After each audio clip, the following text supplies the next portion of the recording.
In 1890, an American physician could walk a patient into an ordinary pharmacy in New York or Chicago and have a bottle of cannabis extract filled on prescription by a company you still buy medicine from today. 80 years later, an American president signed that exact same plant into the single most restrictive drug category his own government recognized, a category that legally equated it with heroin and rated it more dangerous than cocaine. Nothing about the plant changed in those 80 years, only the story being told about it did. This is the history of marijuana, not as a punchline, not as a policy debate you've already made up your mind about, but as roughly 1,000 years of powerful people deciding what this plant means, usually for reasons that had very little to do with the plant itself. Along the way, we're going to meet a medieval mountain fortress that gave the English language a word we still use for hired killers, a queen who may have quietly used it for pain, a club of Parisian poets who took it on purpose, a federal bureaucrat who needed a new enemy to keep his job, and a president who buried the one scientific report that told him the truth. By the end of this video, you'll understand exactly how one unremarkable plant ended up wearing so many contradictory disguises: assassin's weapon, respectable medicine, artistic tool, national threat, sometimes, within the same 50 years.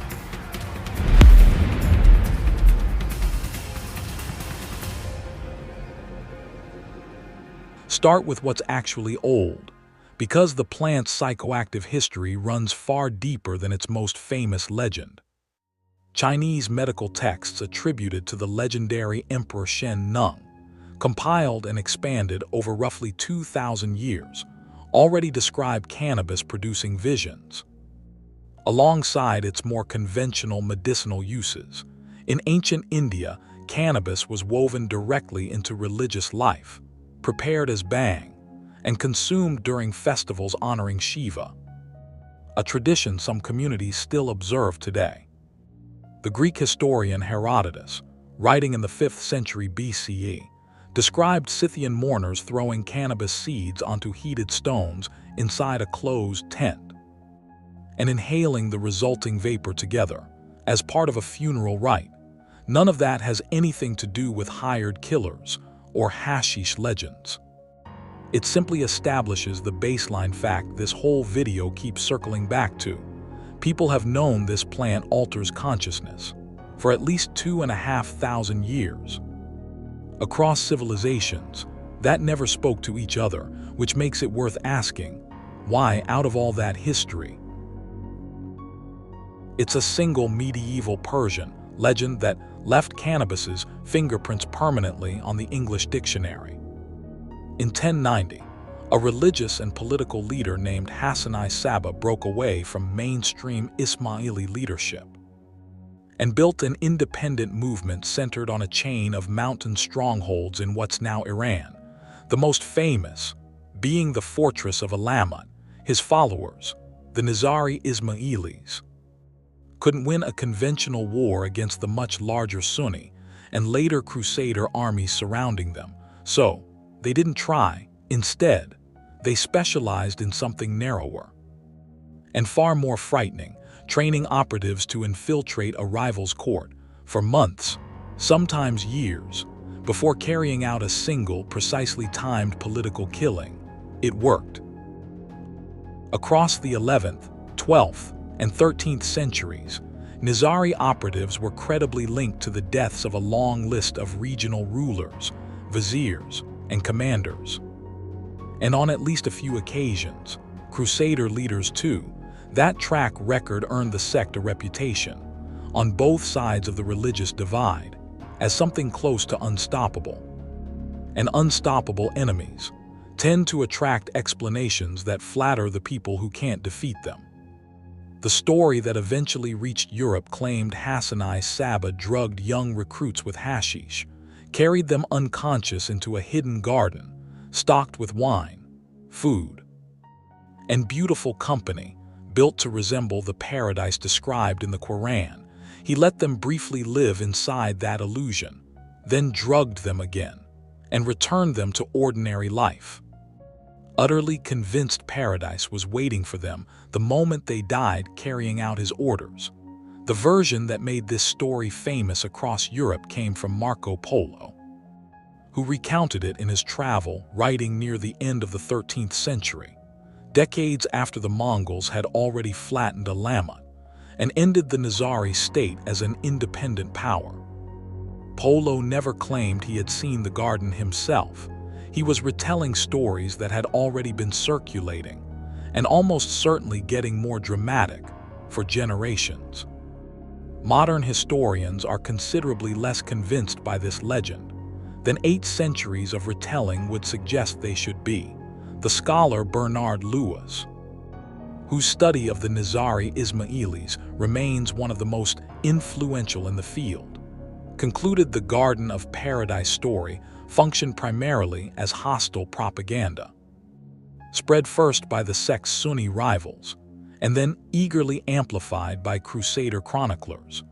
Both groups had every reason to paint a genuinely dangerous political rival as drug-addled fanatics, rather than credit them with the far less exotic truth, discipline, conviction, and patience. Even the word connecting the sect to hashish is disputed. Some linguists argue the term at the center of the legend functioned as a general insult, rather than a literal description of drug use, roughly the medieval equivalent of calling a political enemy a thug. And some propose that the word English speakers eventually turned into assassin traces back to Hassan I Saba's own name. Not to hashish at all, strip away the garden and the illusions, and what's actually documented is still remarkable, just considerably less cinematic, a real medieval sect, feared enough across 2 civilizations to leave a word in modern English, permanently fused in the Western imagination to a plant most of the people telling the story had never touched. That fusion sat dormant in European folklore for roughly 500 years, mostly because almost no European had actually encountered the plant firsthand. That changed in 1798, when Napoleon Bonaparte marched an army into Egypt. French soldiers, cut off from their usual wine, and surrounded by a society where hashish was an ordinary part of daily life, picked up the habit themselves so widely that Napoleon reportedly tried, and failed, to ban it among his own troops when French forces withdrew the following year. They brought the plant home with them, along with the stories. By the 1840s, that imported curiosity had found its way into one of the more theatrical experiments in French literary history. The Club des Hashischins, a loose gathering of Paris writers and artists, Théophile Gautier and Alexandre Dumas among its regulars, and for a time, Charles Baudelaire as well, who met specifically to take hashish together and then describe what happened to their minds afterward. It was self-experimentation, dressed up as art and science. And it did more than any medieval legend, to introduce cannabis to the European mainstream as something people took on purpose, in company, for the experience itself. While Paris was treating cannabis as an artistic tool, mainstream Western medicine was quietly treating it as an ordinary drug. The Irish physician William O'Shaughnessy, studying cannabis preparations in India during the 1830s, brought detailed clinical observations back to Britain, and within a few decades, cannabis tinctures were a standard entry in the Western pharmacopoeia. There's a persistent claim, impossible to verify with total certainty, but taken seriously by a number of medical historians, that Queen Victoria's own physician, Sir John Russell Reynolds, prescribed cannabis for her menstrual pain. Whether or not that specific detail is airtight, Reynolds was on the record recommending cannabis as one of the most valuable medicines available for certain conditions. at a moment when a royal physician's published opinion carried enormous weight. By the second half of the 1800s, cannabis extracts were being manufactured and sold across the United States by companies whose names you would recognize on a modern pharmacy shelf: Squibb, Parke-Davis, and Eli Lilly among them, prescribed openly for insomnia, anxiety, menstrual pain, and general discomfort, and listed in the country's official pharmaceutical reference standard. Like any other conventional medicine, this wasn't a fringe practice. For roughly 90 years, cannabis was simply ordinary American medicine. Then, in a remarkably short window, it wasn't. The Marijuana Tax Act of 1937 buried cannabis, medical and industrial alike, under regulatory and tax burdens heavy enough to end its status as an openly available pharmaceutical almost overnight. And by 1942, it had been formally dropped from the U.S. pharmacopoeia entirely. 90 years of mainstream medical use closed out in the span of a single legislative session. The man most responsible for engineering that shift was Harry Anslinger, the first head of the Federal Bureau of Narcotics. Anslinger took the job right as prohibition ended, which left him running an agency built to fight alcohol. That suddenly had no alcohol left to fight. He needed a new mission to justify the Bureau's existence, and he built one around marijuana, leaning hard into racially charged messaging. That tied the drug to Mexican immigrants and black jazz musicians, and pushing sensational claims about the plant driving users to violence and insanity. Claims with essentially no scientific backing, but enormous cultural reach, thanks to films like the infamous Reefer Madness, and a press happy to repeat him. It's one of the clearest examples in this entire story of the plant staying exactly the same, while the story wrapped around it was built almost from nothing to serve one man's institutional survival.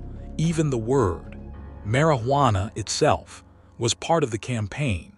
American medical literature had spent the better part of a century calling this plant cannabis, the same word doctors, pharmacists, and pharmacopoeias had used for decades. Anslinger and his allies preferred a different name, one borrowed from Mexican Spanish, precisely because it sounded foreign, unfamiliar, and easy to attach to anti-immigrant anxiety already running high in the 1930s. Calling it cannabis reminded people of the bottle sitting in grandmother's medicine cabinet. Calling it marijuana let you introduce it to the public as something new, foreign, and frightening, with no medical history attached to it at all. Most Americans reading the alarming newspaper stories of the era had no idea the plant terrifying them under one name was the same plant that had been quietly treating their headaches under another. More than 3 decades later, a different president inherited that legal architecture and made it considerably more permanent. In 1970, the Nixon administration pushed the Controlled Substances Act through Congress, creating the drug scheduling system still in use today.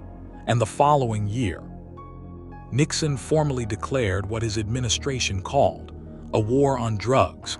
Cannabis went into Schedule 1, the single most restrictive category that law recognizes, reserved for substances Congress defined as having a high potential for abuse and no accepted medical use, the same legal tier as heroin, ranked above even cocaine and methamphetamine. Here's the part that makes this decision genuinely strange. Nixon's own administration had commissioned a comprehensive scientific study, specifically to answer this question properly. The National Commission on Marijuana and Drug Abuse, known as the Shafer Commission after its chairman, delivered its report in 1972 and recommended decriminalizing personal possession, concluding the evidence simply didn't support treating cannabis as a top-tier controlled substance. Nixon rejected his own commission's central finding and left cannabis exactly where he had put it. That classification has now outlasted Nixon's presidency, the Cold War, and every administration since. Decades later, one of Nixon's own former aides added an uncomfortable footnote to the story. In an interview published long after the fact, John Ehrlichman, Nixon's domestic policy chief, was reported as saying the drug war had been designed partly to target two groups the administration considered political enemies: the anti-war left and black communities. By criminalizing the substances publicly associated with each, giving law enforcement a way to disrupt both, without ever having to say so out loud, that single second-hand quote, delivered decades after the events it describes, deserves real scrutiny rather than blind acceptance. But the broader, well-documented pattern of racially uneven drug enforcement in the decades that followed doesn't need that one quote to be true in order to be damning on its own, which brings us to today's genuinely strange contradiction. More than half the states in America now run some form of legal cannabis market, medical, recreational, or both, entirely within their own borders. While the exact same activity remains a federal crime, under a classification that hasn't moved since 1970, that mismatch has real consequences. State-licensed cannabis businesses, generating billions of dollars a year, frequently can't access ordinary banking because federally chartered banks remain wary of servicing an industry their own government still officially classifies as engaged in drug trafficking.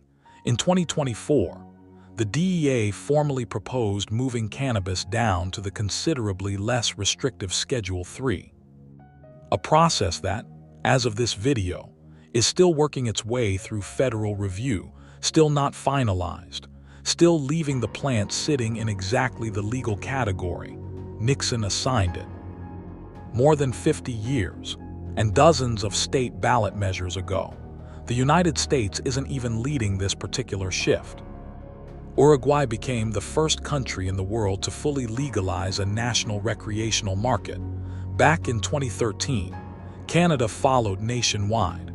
In 2018, and a growing list of countries across the Americas and Europe have loosened their own laws in the years since, each one arriving at a slightly different verdict on the same plant, often for reasons as political as they are medical or scientific. Look at the whole arc together, and a pattern emerges that has nothing to do with chemistry. Hashish Saba's rivals needed a frightening explanation for a sect they couldn't beat on the battlefield, so they got one, and it happened to involve this plant. Harry Anslinger needed a mission for an agency that had just lost its original enemy, so he built one, and it happened to involve this plant. Richard Nixon needed a legal tool that let him go after his political enemies without naming them out loud, so he reached for one, and it happened to involve this plant. Across nearly 1,000 years and 3 completely unrelated centuries of power, the plant itself never did anything differently. It was always just a plant, every single time. It was the person holding the pen, the pulpit, or the presidency who decided what story to tell about it, usually well before anyone bothered to check whether the story was actually true. If you want more of this, the hidden histories behind the ordinary everyday objects people argue about, without knowing where the argument even started, subscribe and tell us in the comments. Which part of this surprised you most? The shaky evidence behind the assassin legend, the 90 years cannabis spent as ordinary American medicine, or the report Nixon commissioned and then buried? Let us know where you're watching from too, and if there's another everyday substance or object whose real origin story deserves this same treatment, drop it below. We read everyone.